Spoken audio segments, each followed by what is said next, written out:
দেখুন, শ্রীকৃষ্ণের শতনাম আপনারা শুনেছিলেন, তৃণমূল কংগ্রেসের গ্যাংয়ের হাজার নাম এটা আমরা দেখছি। এর আগেও দেখুন এই গ্যাংই এখানে ওই ঠাকুরনগর গেটে রেল গেটে মারামারি করে গেল, কার থেকে টাকা আদায় করেছে।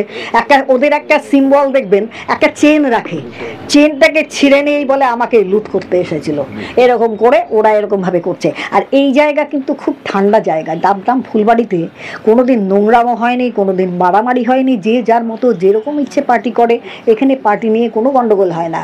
কিন্তু এখানে টিএমসি মনে করছে আগামী ভোটে 7 মাস বাকি আছে, ভোটের বাকি আছে 7 মাস, মেয়র ভাবছেন আমাকে তো ওই এলাকায় ঢুকতে হবে, তার জন্য উনি এখন নতুন একটা ব্যবস্থা করলেন। তার যে গ্যাংগুলো আছে, যে গ্যাংয়ের ছেলেরা মারামারি করেছে এবং মেরেছে, তাদের ছবিগুলো কিন্তু আমার কাছে আছে, সবার কাছে আছে, এবং তারা তৃণমূল কংগ্রেসের সঙ্গে অঙ্গাঙ্গিভাবে যুক্ত, সেই ছবি কিন্তু আমি সমস্ত বের করে দিয়ে দিতে পারি আপনাদের। তো আমি বলি, মেয়র সাহেব, আপনার যদি ক্ষমতা থাকে আপনি পলিটিক্যালি লড়াই করুন না।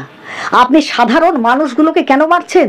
সাধারণ মানুষ ভদ্রমহিলাকে মেরে তাকে কালশিটে ফেলে দিয়ে সে উঠতে পারছে না, ভালো করে কথা বলতে পারছে না, তার বৌমা তাকে লাথি মারা হয়েছে, বাড়ির ছেলেকে মেরে ধরে হাসপাতালে ভর্তি করে দেওয়া হয়েছে, একজনের নাক ভেঙে গেছে। মানে এরকম এই পরিবারটার উপর এরকম অবস্থা হলো কেন?